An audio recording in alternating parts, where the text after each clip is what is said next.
Yes, this is Randy over in customer service. Yes, Randy. I've got a question for you. A customer calls, they're a little irritable, they maybe a little vulgar. What's your reaction? Well, you try and calm them down if you can. I mean, listen to them. Then what do you do? Well, if they're using vulgarities that you don't have to take abuse. That's correct. You must let her know that, she needs to, try and find out what the problem is. What is the problem? Well, let's do a case scenario. Okay. A person calls, they haven't gotten their order in time. Oh, yeah. And they're expecting it. Of course. Let's say it's for their birthday. Yes. And they're a little upset because they didn't get what they needed. I know. What's your reaction? I know. This woman's voice is like Well, you sultry. apologize, I know. of course.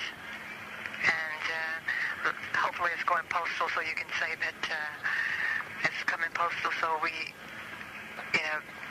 the postal can be delayed because of the weather. You try and calm them as much as possible. There are no guarantees in life, Oh, boy. And people who think that they are, It gets pretty good. they're being misled, and we just got to let them know on or by. It can be, slightly longer. Do you tell them there's no guarantees in life? No, I'd like to, though. No, of course not. No, we all would like to, wouldn't we? Yes, we would. I mean, no. some of these people call, you think they're just idiots. Well, they're lonely. I find a lot of them, and they want conversation. They want to yell at someone, and you just let them vent, as much as possible. As long as they don't, throw any vulgar at you, you don't need to sit there and take that. Or you let them know that, ma'am, if you'll calm down, I'll get your supervisor. It's like metaphorically, you just let them beat you to a bloody pulp. Well, kind of. But not abusively. You don't need to. If they're swearing at you, you let them know that you don't need to take this, and when they calm down, please call back. And you can even moderately humiliate them. Well, moderately, as long as they don't realize and let them know when you're, but you don't want to be, you don't want to be nasty. We can't afford to be nasty. You could say a sarcastic joke, maybe, if they are... No, it's not too good to be sarcastic if you're being monitored. That will go against you. Excellent. Yes. Let's say someone calls. This is another case scenario. All right.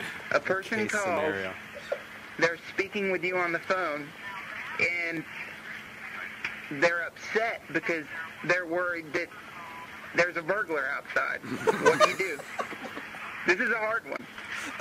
That's not your problem. I suggest they hang up immediately and call 911. But let's say they called you and they see the burglar outside. What do you do? Again, I suggest you hang up and call 911 because I'm in Florida. I don't know where you are. There's nothing I can do.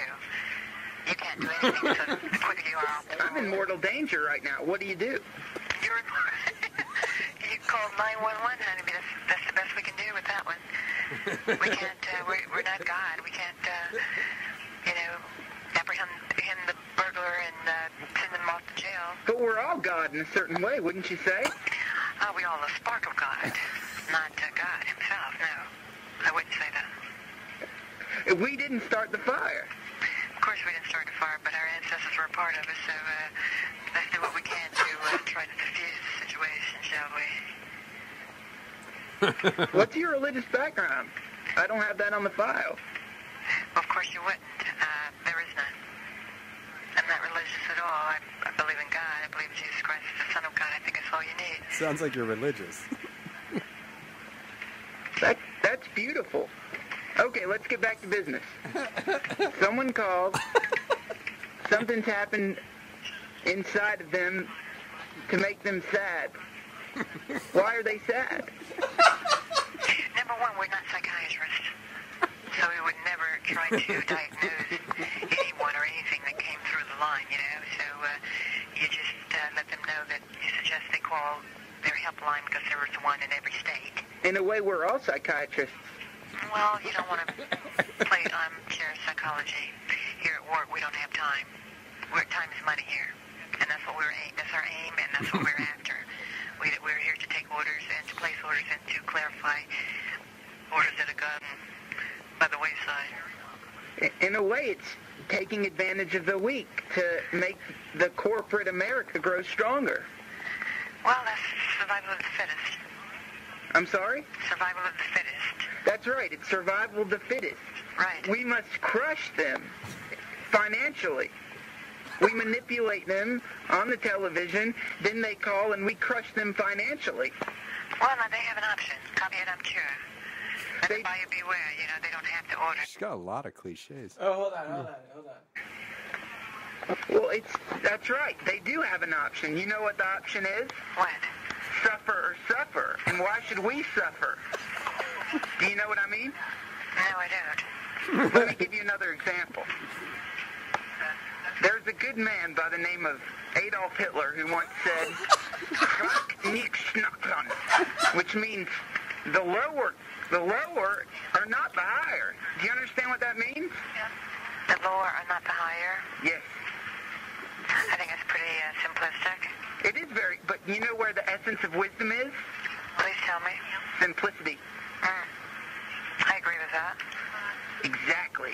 And that's what it's about. You're doing an excellent job. Your superior calls to ask you a few questions. You're very kind to answer those questions because you understand about following orders. Is that right? I don't do it very well, but I understand the system, yes. And that's what it comes down to, following orders of your superiors. There you go with superiors, because I think there's only one superior. I don't like the term superior. Oh, you can call it what you like. Exactly. It's just, terms. But yes, I think when you're in the workplace, this is what they want, this is what you offer, and then this is what you do. And it goes into life. For instance, Exactly. yes, I'm not proud of it. It's just, I'm not a millionaire, so what do you do? I'm sorry? You're not a millionaire, so what do? You work. That's right. You work for your money. You work for your money. And you obey rules. Exactly. And you follow laws. Right. And you rise up in power. Perhaps. Well, if Lucifer's with you. Well, now, that's debatable. Well, we don't have to call it the Saturday. powers of darkness, do we? We don't have to label it anything now, I suppose. I'm sorry? I don't think labels matter one way or the other. You can call it whatever you like. This is the age of enlightenment. We are entering an age of wisdom. Yes, we are. We're in there. Thanks to the powers of darkness. So I take it that you're a Lucifer disciple? Yes, I am a disciple of the Dark Lord. Yeah. Right. Oh, but I don't like I'm bored. Why?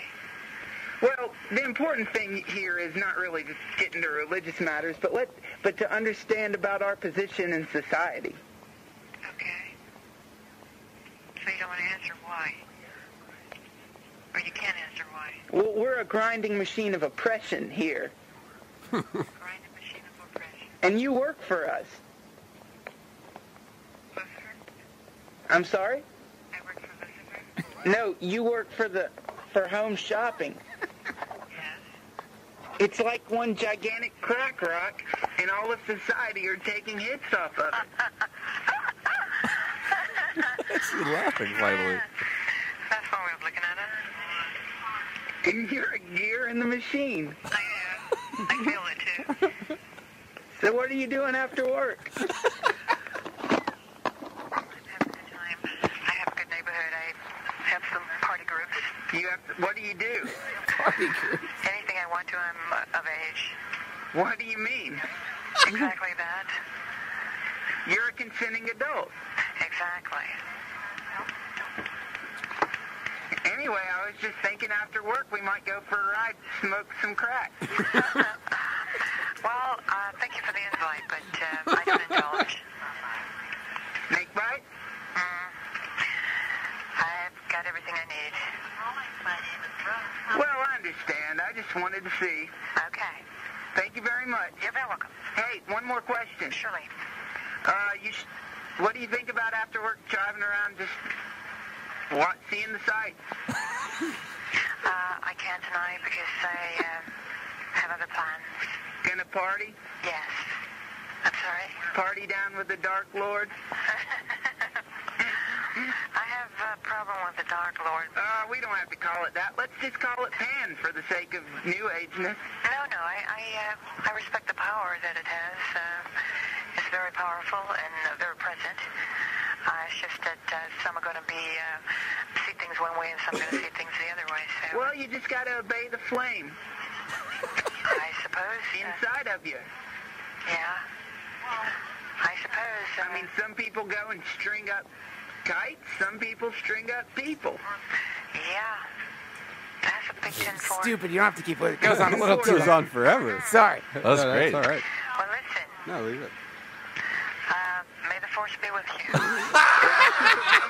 Keep up the good work. I'll see you around. Okay. Good night. Good night. May the force. With you. You should have been like, all right, you're fired. Oh, yeah. I wish I thought of that. At that point, I wish I'd the force be with you, you're fired.